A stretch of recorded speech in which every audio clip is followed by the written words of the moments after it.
الحمد لله الذي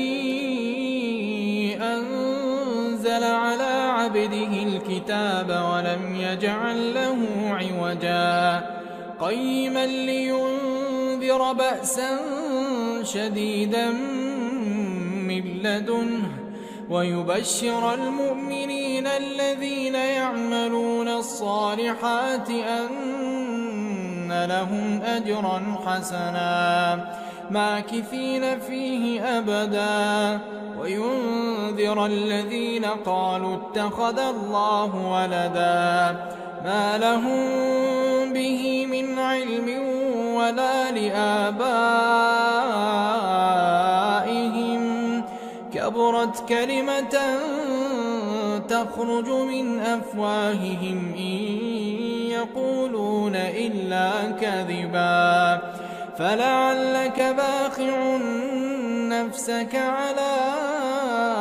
آثارهم إن لم يؤمنوا بهذا الحديث أسفا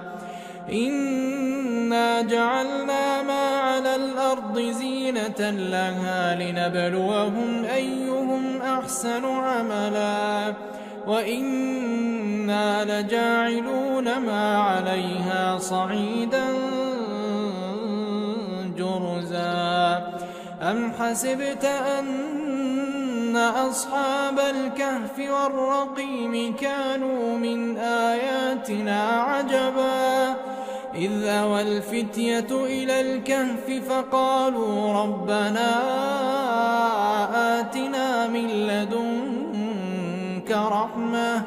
وهيئ لنا من أمرنا رشدا فضربنا على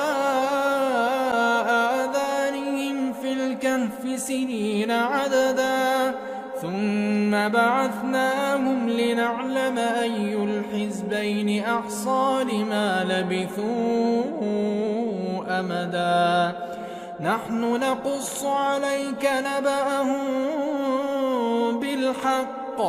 إنهم فتية آمنوا بربهم وزدناهم هدى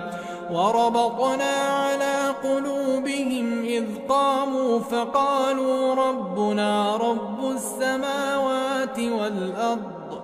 لن ندعو من دونه إلها لقد قلنا إذا شططا هؤلاء قوم اتخذوا من دونه آلهة لولا يأتون عليهم بسلطان بين فمن أظلم ممن افترى على الله كذبا وإذ اعتزلتموهم وما يعبدون إلا الله فأووا إلى الكهف ينشر لكم ربكم من رحمته ويهيئ لكم من أمركم مرفقا وترى الشمس إذا طلعت تزاور عن كهفهم ذات اليمين وإذا غربت تقرضهم ذات الشمال وهم في فجوة منه ذلك من آيات الله من يهد الله فهو المهتد ومن يضلل فلن تجد له وليا مرشدا وتحسبهم أيقاظا وهم رقود ونقلبهم ذات اليمين وذات الشمال وكلبهم باسط ذراعيه بالوصيد لو اطلعت عليهم لوليت منهم فرارا ولملئت منهم رعبا وكذلك بعثناهم ليتساءلوا بينهم. قال قائل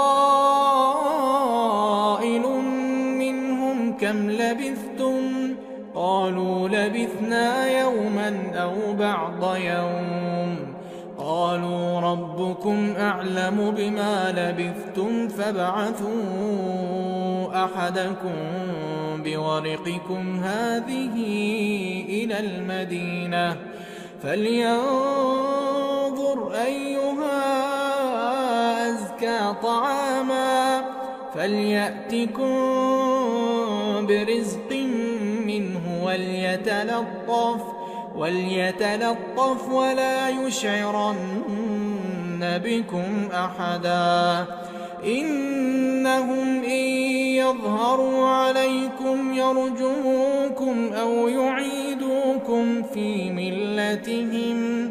ولن تفلحوا إذن أبدا. وكذلك أعثرنا عليهم ليعلموا أن وعد الله حق وأن الساعة لا ريب فيها إذ يتنازعون بينهم أمرهم فقالوا ابنوا عليهم بنيانا ربهم أعلم بهم. قال الذين غلبوا على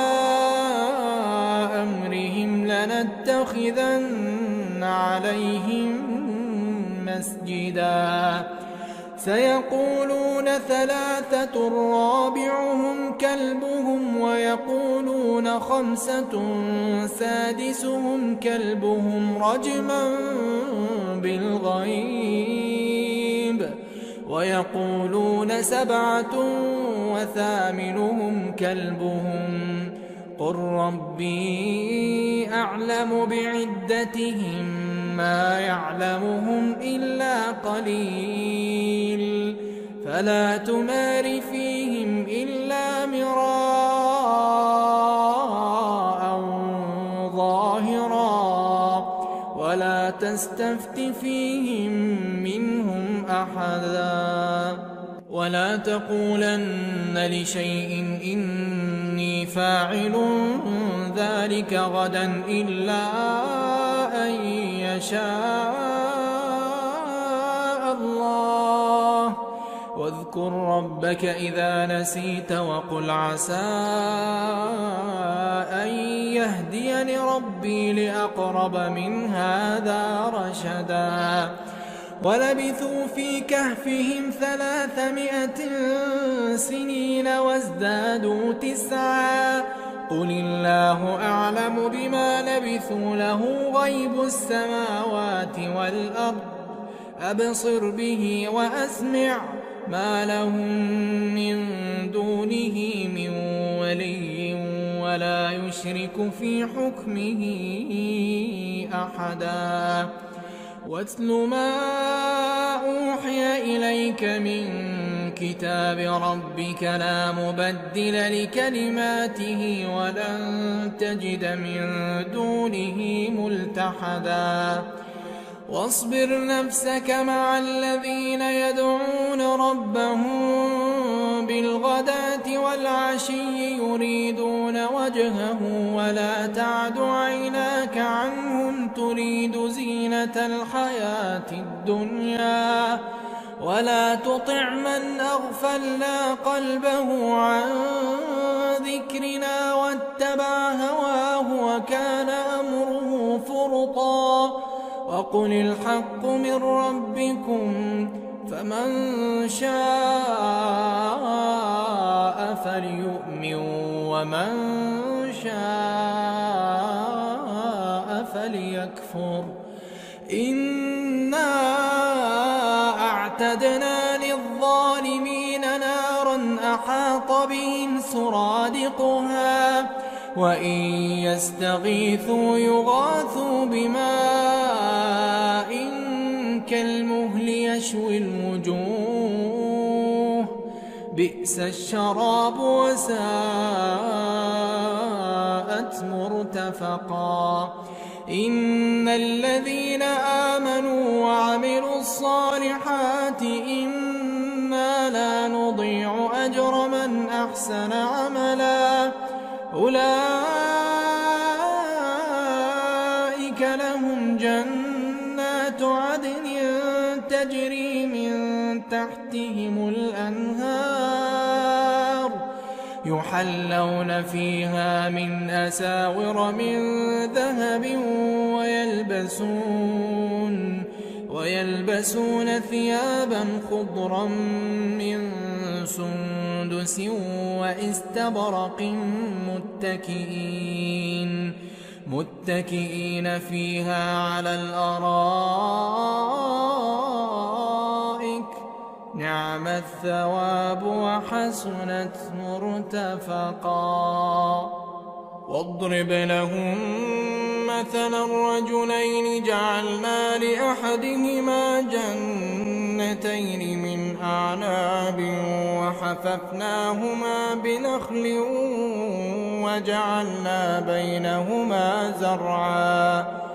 كلتا الجنتين آتت أكلها ولم تظلم منه شيئا وفجرنا خلالهما نهرا وكان له ثمر فقال لصاحبه وهو يحاوره أنا أكثر منك مالا وأعز نفرا ودخل جنته وهو ظالم لنفسه قال ما أظن أن تبيد هذه أبدا وما أظن الساعة قائمة ولئن رددت إلى ربي لأجدن خيرا منها منقلبا قال له صاحبه وهو يحاوره أكفرت بالذي خلقك من تراب ثم من نطفة ثم سواك رجلا لكن هو الله ربي ولا أشرك بربي أحدا ولولا إذ دخلت جنتك قلت ما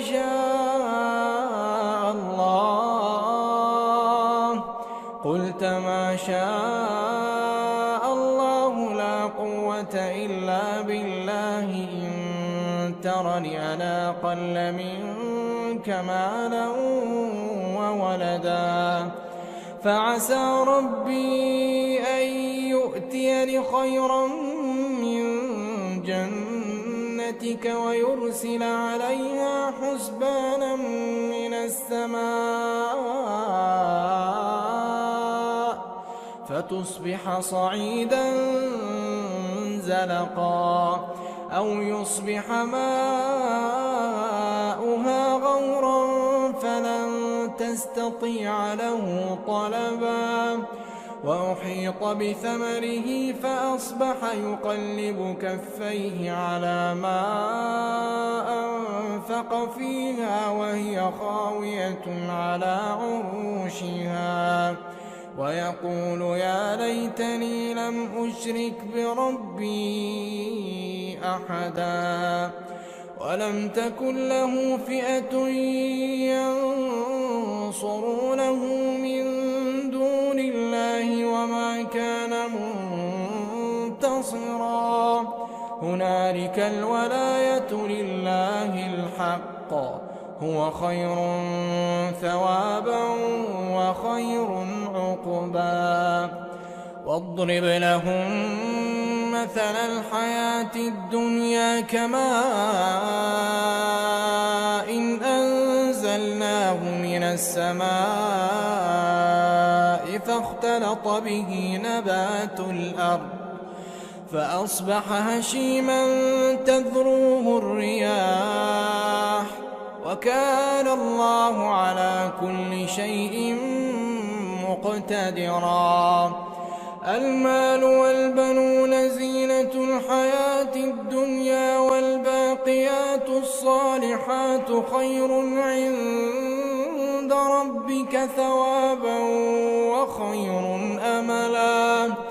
ويوم نسير الجبال وترى الأرض بارزة وحشرناهم فلم نغادر منهم أحدا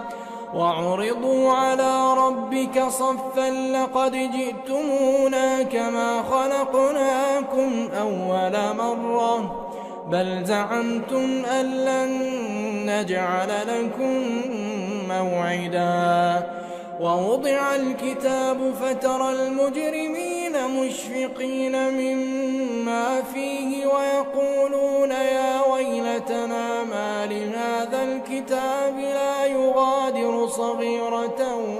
ولا كبيرة إلا أحصاها ووجدوا ما عملوا حاضرا ولا يظلم ربك أحدا وإذ قلنا للملائكة اسجدوا لآدم فسجدوا إلا إبليس كان من الجن ففسق عن أمر ربه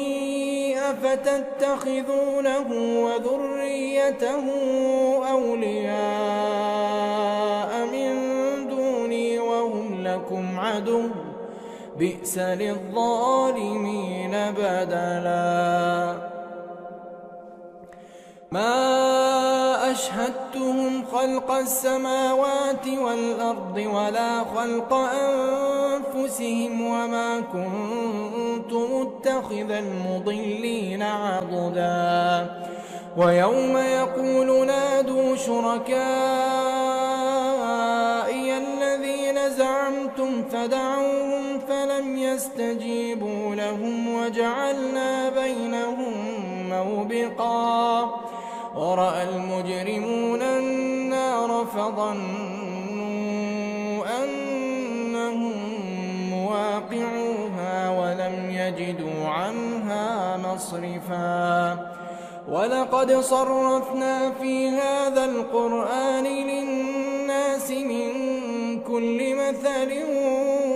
وكان الإنسان أكثر شيء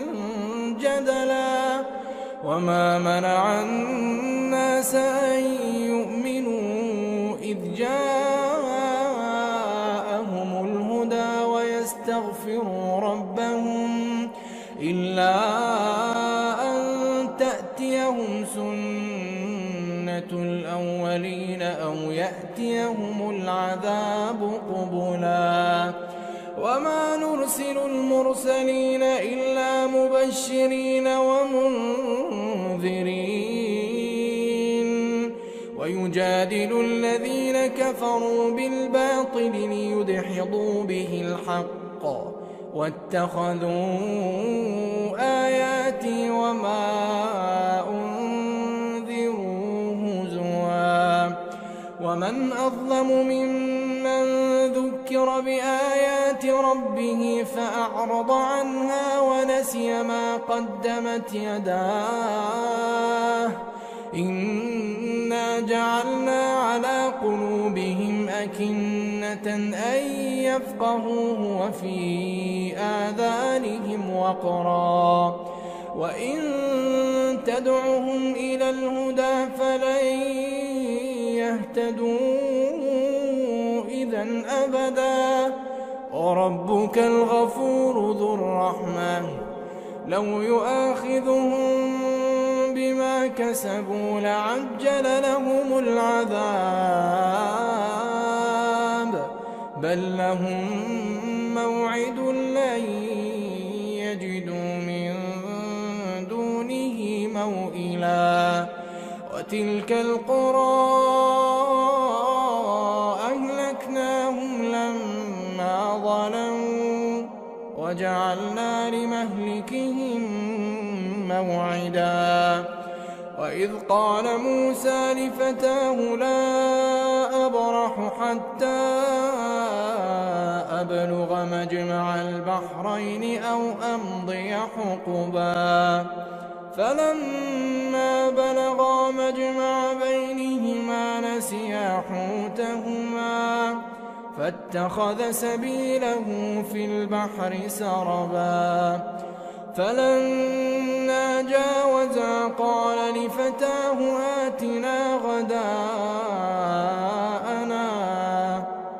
آتنا غداءنا لقد لقينا من سفرنا هذا نصبا قال أرأيت إذ أوينا إلى الصخرة فإني نسيت الحوت وما أنسانيه إلا الشيطان أن أذكره واتخذ سبيله في البحر عجبا قال ذلك ما كنا نبغي فارتدا على آثارهما قصصا فوجدا عبدا من عبادنا آتيناه رحمة من عندنا وعلمناه من لدنا علما قال له موسى هل أتبعك على أن تعلمني مما علمت رشدا قال إنك لن تستطيع معي صبرا وكيف تصبر على ما لم تحط به خبرا قال ستجدني إن شاء الله صابرا ولا أعصي لك أمرا قال فإن اتبعتني فلا تسألني عن شيء حتى أحدث لك منه ذكرا فانطلقا حتى إذا ركبا في السفينة خرقها قال أخرقتها لتغرق أهلها لقد جئت شيئا إمرا قال ألم أقل إنك لن تستطيع معي صبرا قال لا تؤاخذني بما نسيت ولا ترهقني من أمري عسرا فانطلقا حتى إذا لقيا غلاما فقتله قال أقتلت نفسا زكية بغير نفس لقد جئت شيئا نكرا قال ألم أقل لك إنك لن تستطيع معي صبرا قال إن سألتك عن شيء بعدها فلا تصاحبني قد بلغت من لدني عذرا فانطلقا حتى إذا أتيا أهل قرية استطعما أهلها فأبوا أن يضيفوهما فوجدا فيها جدارا يريد أن ينقض فأقامه قال لو شئت لاتخذت عليه أجرا قال هذا فراق بيني وبينك سأنبئك بتأويل ما لم تستطع عليه صبرا أما السفينة فكانت لمساكين يعملون في البحر فأردت أن أعيبها وكان وراءهم ملك يأخذ كل سفينة غصبا وأما الغلام فكان أبواه مؤمنين فخشينا أن يرهقهما طغيانا وكفرا فأردنا أن يبدلهما ربهما خيرا منه زكاة وأقرب رحما وأما الجدار فكان لغلامين يتيمين في المدينة وكان تحته كنز لهما وكان أبوهما صالحا فأراد ربك أن يبلغا أشدهما ويستخرجا كنزهما رحمة من ربك وما فعلته عن أمري ذلك تأويل ما لم تسطع عليه صبرا ويسألونك عن ذي القرنين قل سأتلو عليكم منه ذكرا إنا مكنا له في الأرض وآتيناه من كل شيء سببا فأتبع سببا حتى إذا بلغ مغرب الشمس وجدها تغرب في عين حمئة ووجد عندها قوما قلنا يا ذا القرنين إما أن تعذب وإما أن تتخذ فيهم حسنا قال أما من ظلم فسوف نعذبه ثم يرد إلى ربه فيعذبه عذابا نكرا وأما من آمن وعمل صالحا فله جزاء الحسنى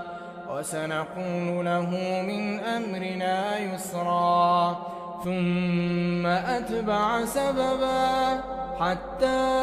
إذا بلغ مطلع الشمس وجدها تطلع على قوم لم نجعل لهم من دونها سترا كذلك وقد أحطنا بما لديه خبرا ثم أتبع سببا حتى إذا بلغ بين السدين وجد من دونهما قوما لا يكادون يفقهون قولا قالوا يا ذا القرنين إن يأجوج ومأجوج مفسدون في الأرض فهل نجعل لك خرجا على أن تجعل بيننا وبينهم سدا قال ما مكني فيه ربي خير فأعينوني بقوة أجعل بينكم وبينهم ردما آتوني زبر الحديد حتى إذا ساوى بين الصدفين قال انفخوا حتى إذا جعله نارا قال آتوني أفرغ عليه قطرا فما استطاعوا أن يظهروه وما استطاعوا له نقبا قال هذا رحمة من ربي فإذا جاء وعد ربي جعله دكاء وكان وعد ربي حقا وتركنا بعضهم يومئذ يموج في بعض ونفخ في الصور فجمعناهم جمعا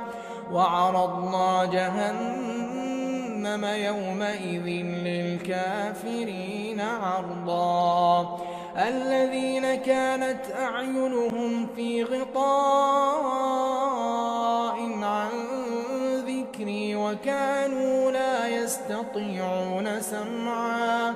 أفحسب الذين كفروا أن يتخذوا عبادي من دوني أولياء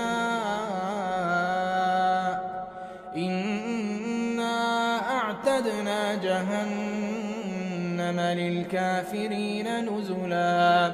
قل هل ننبئكم بالأخسرين أعمالا الذين ضل سعيهم في الحياة الدنيا وهم يحسبون أنهم يحسنون صنعا أولئك الذين كفروا بآيات ربهم ولقائه فحبطت أعمالهم فلا نقيم لهم يوم القيامة وزنا ذلك جزاؤهم جهنم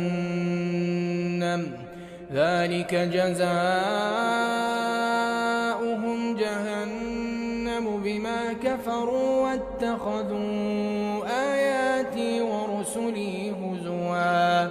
إن الذين آمنوا وعملوا الصالحات كانت لهم جنات الفردوس نزلا خالدين فيها لا يبغون عنها حولا قل لو كان البحر مدادا لكلمات ربي لنفد البحر قبل أن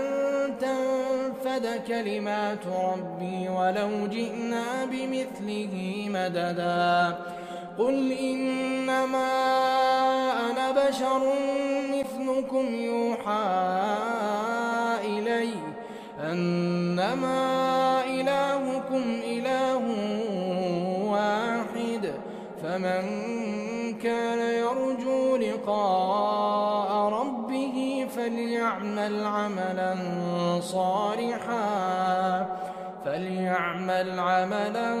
صالحا